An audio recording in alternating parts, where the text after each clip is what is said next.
नमस्कार दोस्तों, आइए सुनते हैं मुंशी प्रेमचंद की कहानी खूचड़। लेकिन उससे पहले अगर आपने अभी तक मेरे चैनल को सब्सक्राइब नहीं किया है तो प्लीज़ मेरे चैनल को सब्सक्राइब कर लें और वीडियो को लाइक और शेयर करना ना भूलें। तो आइए शुरू करते हैं आज की कहानी खूचड़। बाबू कुंदन लाल कचहरी से लौटे तो देखा कि उनकी पत्नी जी एक कुंजड़िन से कुछ साग भाजी ले रही है। कुंजड़िन पालक टके सेर कहती है, वह 1.5 पैसे दे रही है। इस पर कई मिनट तक विवाद होता रहा। आखिर कुंजड़िन 1.5 ही पैसे पर राजी हो गई। अब तराजू और बाट का प्रश्न छिड़ा। दोनों पल्ले बराबर ना थे। एक में पसंगा था, बाट भी पूरे ना उतरते थे। पड़ोसिन के घर से सेर आया। साग तुल जाने के बाद अब खाते का प्रश्न उठा। पत्नी जी और मांगती थी। कुंजड़िन कहती थी, अब क्या सेर 2 सेर खाते में ही ले लोगी बहू जी? खैर, आधा घंटे में वह सौदा पूरा हुआ और कुंजड़िन फिर कभी ना आने की धमकी देकर विदा हुई। कुंदन लाल खड़े खड़े यह तमाशा देखते रहे। कुंजड़िन के जाने के बाद पत्नी जी लोटे का पानी लाई तो आपने कहा, आज तो तुमने जरा सा साग लेने में पूरे आधा घंटे लगा दिए।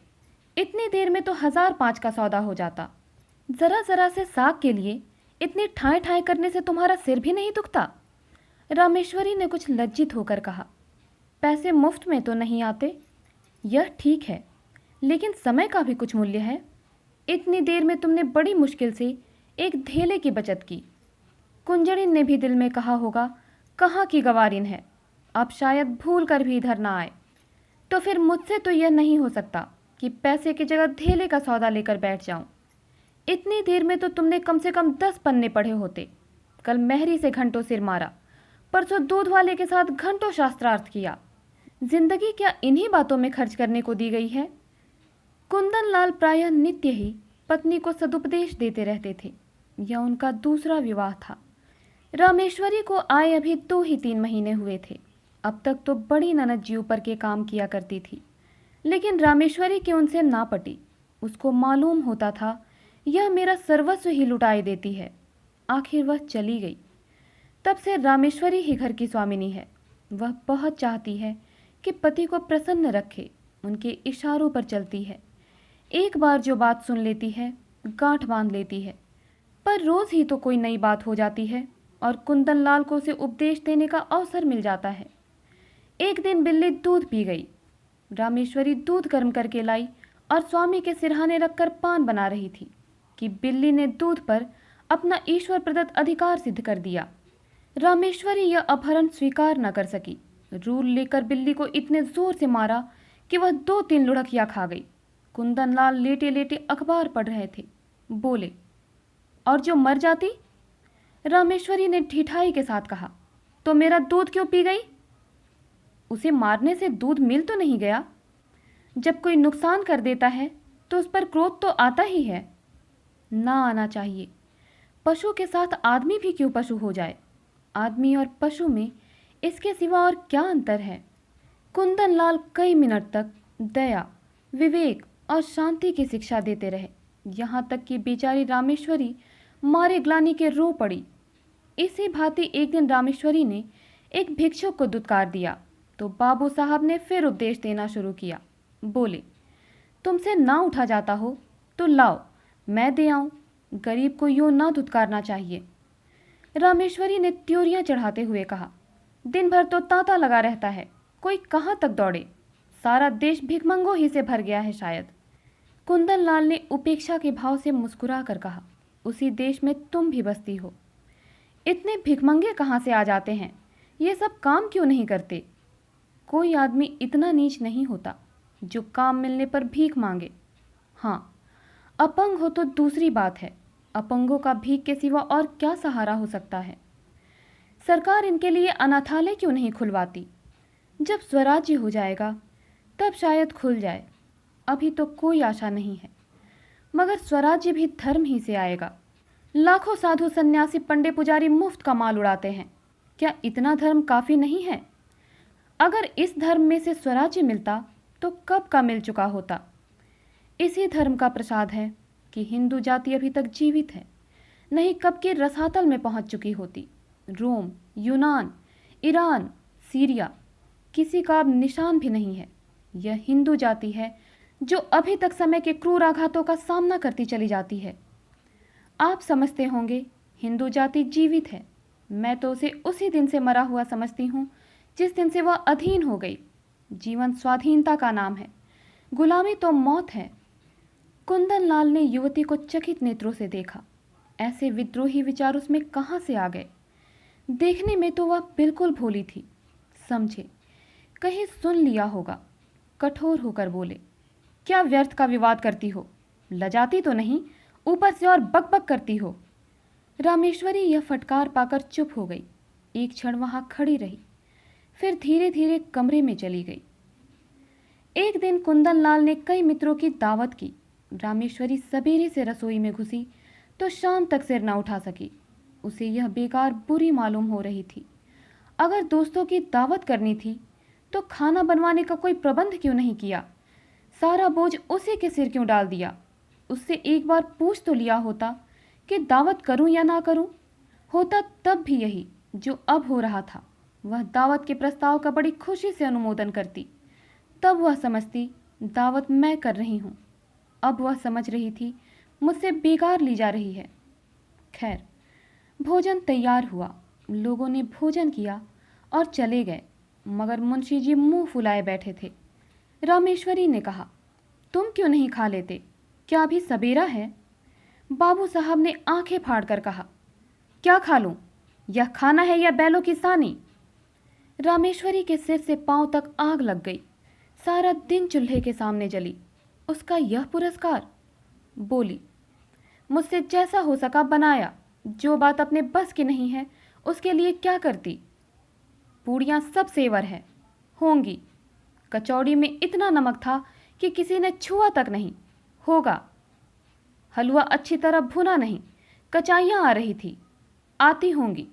शोरबा इतना पतला था जैसे चाय, होगा। स्त्री का पहला धर्म यह है कि वह रसोई के काम में चतुर हो। फिर उपदेशों का तार बंधा, यहाँ तक कि रामेश्वरी ऊब कर चली गई। 5-6 महीने गुजर गए। एक दिन कुंदन लाल के एक दूर के संबंधी उनसे मिलने आए। रामेश्वरी को ज्यों ही उनकी खबर मिली, जलपान के लिए मिठाई भेजी और मेहरी से कहला भेजा, आज यही भोजन कीजिएगा। वह महाशय फूले न समाये। बोरिया बांधना लेकर पहुंच गए और डेरा डाल दिया। 1 हफ्ता गुजर गया। आप टलने का नाम भी नहीं लेते। आओ भगत में कोई कमी होती तो शायद उन्हें कुछ चिंता होती, पर रामेश्वरी उनके सेवा सत्कार में जी जान से लगी हुई थी। फिर वह भला क्यों टलने लगे? एक दिन कुंदन लाल ने कहा, तुमने यह बुरा रोग पाला। रामेश्वरी ने चौंक कर पूछा, कैसा रोग? इन्हें टहला क्यों नहीं देती? मेरा क्या बिगाड़ रहे हैं? कम से कम 10 की रोज चपत दे रहे हैं, और अगर यही खातिरदारी रही तो शायद जीते जी टलेंगे भी नहीं। मुझसे तो यह नहीं हो सकता कि कोई 2-4 दिन के लिए आ जाए तो उसके सिर हो जाऊं, जब तक उनकी इच्छा हो रहें। ऐसे मुफ्तखोरों का सत्कार करना पाप है। अगर तुमने इतना सिर न चढ़ाया होता तो अब तक लंबा हुआ होता। जब दिन में 3 बार भोजन और 50 बार पान मिलता है तो उसे कुत्ते ने काटा है जो अपने घर जाए। रोटी का चोर बनना तो अच्छा नहीं, कुपात्र और सुपात्र का विचार तो कर लेना चाहिए। ऐसे आलसियों को खिलाना पिलाना वास्तव में उन्हें जहर देना है। जहर से तो केवल प्राण निकल जाते हैं। यह खातिरदारी तो आत्मा का सर्वनाश कर देती है। अगर यह हजरत महीने भर यहाँ रह गए तो फिर जिंदगी भर के लिए बेकार हो जाएंगे। फिर इनसे कुछ न होगा और इसका सारा दोष तुम्हारे सिर होगा। तर्क का तांता बंध गया, प्रमाणों की झड़ी लग गई। रामेश्वरी खिसियाकर चली गई। कुंदन लाल उससे कभी संतुष्ट भी हो सकते हैं, उनके उपदेशों की वर्षा कभी बंद भी हो सकती है। यह प्रश्न उसके मन में बार बार उठने लगा। एक दिन देहात से भैंस का ताजा घी आया। इधर महीनों से बाजार का घी खाते खाते नाक में दम हो रहा था। रामेश्वरी ने उसे खौलाया, उसमें लौंग डाली और कड़ाह से निकालकर एक मटकी में रख दिया। उसकी सौंधी सौंधी सुगंध से सारा घर महक रहा था। मेहरी चौका बर्तन करने आई तो उसने चाहा कि मटकी चौके से उठाकर छीके या आले पर रख दे, पर संयोग की बात, उसने मटकी उठाई तो वह उसके हाथ से छूटकर गिर पड़ी। सारा घी बह गया। धमाका सुनकर रामेश्वरी दौड़ी तो मेहरी खड़ी रो रही थी और मटकी चूर चूर हो गई थी। तड़प कर बोली, मटकी कैसे टूट गई? मैं तेरी तलब से काट लूंगी। राम राम, सारा घी मिट्टी में मिला दिया। तेरी आंखें फूट गई थी क्या, या हाथों में दम नहीं था? इतनी दूर से मंगाया, इतनी मेहनत से गर्म किया, मगर एक बूंद भी गले के नीचे न गया। अब खड़ी बिसुर क्या रही है? जा अपना काम कर। मेहरी ने आंसू पोंछ कर कहा, बहू जी, अब तो चूक हो गई। चाहे तलब से काटो, चाहे जान मारो। मैंने तो सोचा उठाकर आले पर रख दूं, तो चौका लगाऊं। क्या जानती थी कि भाग्य में यह लिखा है। ना जाने किसका मुंह देखकर उठी थी। रामेश्वरी, मैं कुछ नहीं जानती। सब रुपए तेरी तलब से वसूल कर लूंगी। 1 रुपया जुर्माना ना किया तो कहना। मेहरी, मर जाऊंगी सरकार, कहीं 1 पैसे का ठिकाना नहीं है। रामेश्वरी, मर जा या जी जा, मैं कुछ नहीं जानती। मेहरी ने 1 मिनट तक कुछ सोचा और बोली, अच्छा काट लीजिएगा सरकार, आपसे सब्र नहीं होता। मैं सब्र कर लूँगी। यही ना होगा, भूखों मर जाऊंगी। जी कर ही कौन सा सुख भोग रही हूँ कि मरने को डरूं। समझ लूँगी 1 महीना कोई काम ही नहीं किया। आदमी से बड़ा नुकसान हो जाता है। यह तो घी ही था। रामेश्वरी को एक ही क्षण में मेहरी पर दया आ गई। बोली, तू भूखों मर जाएगी तो मेरा काम कौन करेगा? मेहरी, काम कराना होगा खिलाइएगा, ना कराना होगा भूखों मारिएगा। आज से आकर आप ही के द्वार पर सोया करूंगी। रामेश्वरी, सच कहती हूँ, आज तूने बड़ा नुकसान कर डाला। मेहरी, मैं तो आप ही पछता रही हूँ सरकार। रामेश्वरी, जा गोबर से चौका लीप दे, मटकी के टुकड़े दूर फेंक दे और बाजार से घी लेती आ। मेहरी ने खुश होकर चौका गोबर से लीपा और मटकी के टुकड़े बटोर ही रही थी कि कुंदन लाल आ गए और हांडी टूटी देखकर बोले, यह हांडी कैसे टूट गई? रामेश्वरी ने कहा। मेहरी उठाकर ऊपर रख रही थी, उसके हाथ से छूट पड़ी। कुंदन लाल ने चिल्लाकर कहा, तो सब घी बह गया? और क्या, कुछ बच भी रहा? तुमने मेहरी से कुछ नहीं कहा? क्या कहती? उसने जानबूझकर तो गिरा नहीं दिया। यह नुकसान कौन उठाएगा? हम उठाएंगे। और कौन उठाएगा? अगर मेरे ही हाथ से छूट पड़ती तो क्या हाथ काट लेती? कुंदन लाल ने ओंठ चबाकर कहा, तुम्हारी कोई बात मेरी समझ में नहीं आती। जिसने नुकसान किया है उससे वसूल होना चाहिए। यही ईश्वरीय नियम है। आंख की जगह आंख, प्राण के बदले प्राण। यह ईसा मसीह जैसे दयालु पुरुष का कथन है। अगर दंड का विधान संसार से उठ जाए तो यहाँ रहे कौन? सारी पृथ्वी रक्त से लाल हो जाए, हत्यारे दिन दहाड़े लोगों का गला काटने लगे। दंड ही से समाज की मर्यादा कायम है। जिस दिन दंड ना रहेगा, संसार ना रहेगा। मनु आदि स्मृतिकार बेवकूफ नहीं थे कि दंड न्याय को इतना महत्व दे गए। और किसी विचार से नहीं तो मर्यादा की रक्षा के लिए दंड अवश्य देना चाहिए। ये रुपए मेहरी को देने पड़ेंगे, उसकी मजदूरी काटनी पड़ेगी। नहीं तो आज उसने घी का घड़ा लुढ़का दिया है, कल कोई और नुकसान कर देगी। रामेश्वरी ने डरते डरते कहा, मैंने तो उसे क्षमा कर दिया है। कुंदन लाल ने आंखें निकाल कर कहा, लेकिन मैं क्षमा नहीं कर सकता। मेहरी द्वार पर खड़ी यह विवाद सुन रही थी। जब उसने देखा कि कुंदन लाल का क्रोध बढ़ता जाता है और मेरे कारण रामेश्वरी को घुड़कियां सुननी पड़ रही है, तो वह सामने जाकर बोली, बाबूजी, अब तो कसूर हो गया। अब सब रुपए मेरी तलब से काट लीजिए। रुपए नहीं हैं, नहीं तो अभी लाकर आपके हाथ पर रख देती। रामेश्वरी ने उसे घुड़क कर कहा, जा भाग यहाँ से। तू क्या करने आई? बड़ी रुपए वाली बनी है। कुंदन लाल ने पत्नी की ओर कठोर नेत्रों से देखकर कहा, तुम क्यों उसकी वकालत कर रही हो? यह मोटी सी बात है और इसे एक बच्चा भी समझता है कि जो नुकसान करता है उसे उसका दंड भोगना पड़ता है। मैं क्यों 5 रुपए का नुकसान उठाऊं? क्यों नहीं इसने मटके को संभाल कर पकड़ा? क्यों इतनी जल्दबाजी की? क्यों तुम्हें बुलाकर मदद नहीं ली? यह साफ इसकी लापरवाही है। यह कहते हुए कुंदन लाल बाहर चले गए। रामेश्वरी इस अपमान से आहत हो उठी। डांटना ही था तो कमरे में बुलाकर एकांत में डांटते। मेहरी के सामने उसे रूई की तरह ढूंढ डाला। उसकी समझ में ना आता था यह किस स्वभाव के आदमी हैं। आज एक बात कहते हैं, कल उसी को काटते हैं, जैसे कोई झक्की आदमी हो। कहाँ तो दया और उदारता के अवतार बनते थे, कहाँ आज 5 रुपए के लिए प्राण देने लगे। बड़ा मज़ा आ जाए कल मेहरी बैठ रहे, कभी तो इनके मुख से प्रसन्नता का एक शब्द निकला होता। अब मुझे भी अपना स्वभाव बदलना पड़ेगा, यह सब मेरे सीधे होने का फल है। ज्यों ज्यों मैं तरह देती हूँ आप जामे से बाहर होते हैं। इसका इलाज यही है कि एक कहे तो दो सुनाऊं। आखिर कब तक और कहाँ तक सहूं? कोई हद भी है? जब देखो डांट रहे हैं। जिसके मिजाज का कुछ पता ही ना हो उसे कौन खुश रख सकता है? उस दिन जरा सा बिल्ली को मार दिया तो आप दया का उपदेश देने लगे। आज वह दया कहाँ गई? उनको ठीक करने का उपाय यही है कि समझ लो कोई कुत्ता भौंक रहा है। नहीं, ऐसा क्यों करूं? अपने मन से कोई काम ही ना करूं, जो यह कहें वही करूं। न जौ भर कम न जौ भर ज़्यादा। अब इन्हें मेरा कोई काम पसंद नहीं आता। मुझे क्या कुत्ते ने काटा है जो बरबस अपनी टांग अड़ाऊं?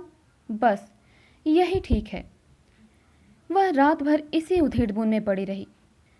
सवेरे कुंदनलाल नदी स्नान करने गए। लौटे तो 9 बज गए थे। घर में जाकर देखा तो चौका बर्तन ना हुआ था। प्राण सूख गए। पूछा, क्या मेहरी नहीं आई? रामेश्वरी, नहीं। कुंदनलाल, तो फिर? रामेश्वरी, जो आपकी आज्ञा। कुंदनलाल, यह तो बड़ी मुश्किल है। रामेश्वरी, हाँ है तो। कुंदनलाल, पड़ोस की मेहरी को क्यों ना बुला लिया? रामेश्वरी, किसके हुक्म से बुलाती? अब हुक्म हुआ है, बुलाए लेती हूँ।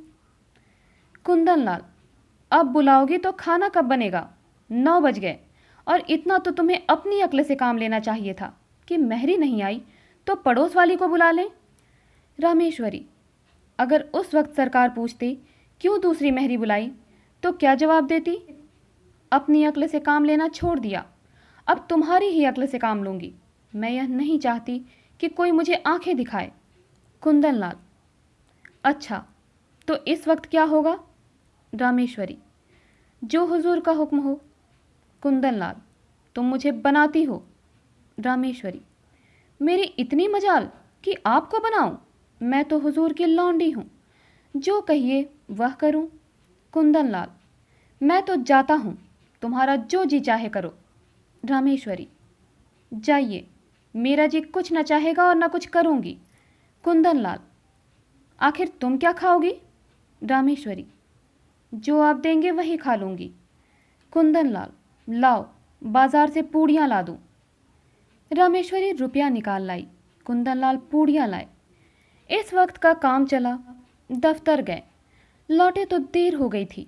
आते ही आते पूछा, मेहरी आई? रामेश्वरी, नहीं। कुंदनलाल, मैंने तो कहा था पड़ोस वाली को बुला लेना। रामेश्वरी, बुलाया था, वह 5 रुपए मांगती है। कुंदनलाल, तो 1 ही रुपए का फर्क था, क्यों नहीं रख लिया? रामेश्वरी, मुझे यह हुक्म ना मिला था। मुझसे जवाब तलब होता कि 1 रुपया ज़्यादा क्यों दे दिया। खर्च की किफ़ायत पर उपदेश दिया जाने लगता तो क्या करती? कुंदनलाल, तुम बिल्कुल मूर्ख हो। रामेश्वरी, बिल्कुल। कुंदनलाल, तो इस वक्त भी भोजन ना बनेगा? रामेश्वरी, मजबूरी है। कुंदनलाल सिर थामकर चारपाई पर बैठ गए। यह तो नई विपत्ति गले पड़ी। पूड़ियाँ उन्हें रूझती ना थी। जी में बहुत झुंझलाए। रामेश्वरी को 2-4 उल्टी सीधी सुनाई, लेकिन उसने मानो सुना ही नहीं। कुछ बस ना चला तो मेहरी की तलाश में निकले। जिसके यहाँ गए मालूम हुआ मेहरी काम करने चली गई। आखिर एक कहार मिला, उसे बुला लाए। कहार ने 2 आने लिए और बर्तन धोकर चलता बना। रामेश्वरी ने कहा, भोजन क्या बनेगा? कुंदनलाल, रोटी तरकारी बना लो, या इसमें कुछ आपत्ति है? रामेश्वरी, तरकारी घर में नहीं है। कुंदनलाल, दिन भर बैठी रही, तरकारी भी न लेते बनी? अब इतनी रात गए तरकारी कहाँ मिलेगी? रामेश्वरी, मुझे तरकारी ले रखने का हुक्म ना मिला था, मैं पैसा धेला ज़्यादा दे देती तो? कुंदनलाल ने विवशता से दांत पीस कर कहा, आखिर तुम चाहती क्या हो? रामेश्वरी ने शांत भाव से जवाब दिया, कुछ नहीं, केवल अपमान नहीं चाहती। कुंदनलाल, तुम्हारा अपमान कौन करता है? रामेश्वरी, आप करते हैं। कुंदनलाल, तो मैं घर के मामले में कुछ ना बोलूं? रामेश्वरी, आप न बोलेंगे तो कौन बोलेगा? मैं तो केवल हुक्म की ताबेदार हूं। रात रोटी दाल पर कटी। दोनों आदमी लेटे। रामेश्वरी को तो तुरंत नींद आ गई। कुंदनलाल बड़ी देर तक करवटें बदलते रहे। अगर रामेश्वरी इस तरह सहयोग ना करेगी तो एक दिन भी काम ना चलेगा। आज ही बड़ी मुश्किल से भोजन मिला। इसकी समझ ही उल्टी है। मैं तो समझाता हूँ, यह समझती है डांट रहा हूँ। मुझसे बिना बोले रहा भी तो नहीं जाता, लेकिन अगर बोलने का यह नतीजा है तो फिर बोलना ही फिजूल है। नुकसान होगा बला से। यह तो ना होगा कि दफ्तर से आकर बाजार भागूं। मेहरी से रुपए वसूल करने की बात इसे बुरी लगी और थी भी बेजा। रुपए तो ना मिले, उल्टे मेहरी ने काम छोड़ दिया। रामेश्वरी को जगा कर बोले, कितना सोती हो तुम? रामेश्वरी, मजूरों को अच्छी नींद आती है। कुंदनलाल, चिढ़ाओ मत, मेहरी से रुपए ना वसूल करना। रामेश्वरी, वह तो लिए खड़ी है शायद। कुंदनलाल, उसे मालूम हो जाएगा तो काम करने आएगी। रामेश्वरी, अच्छी बात है, कहला भेजूंगी। कुंदनलाल, आज से मैं कान पकड़ता हूँ, तुम्हारे बीच में ना बोलूँगा। रामेश्वरी, और जो मैं घर लुटा दूँ तो?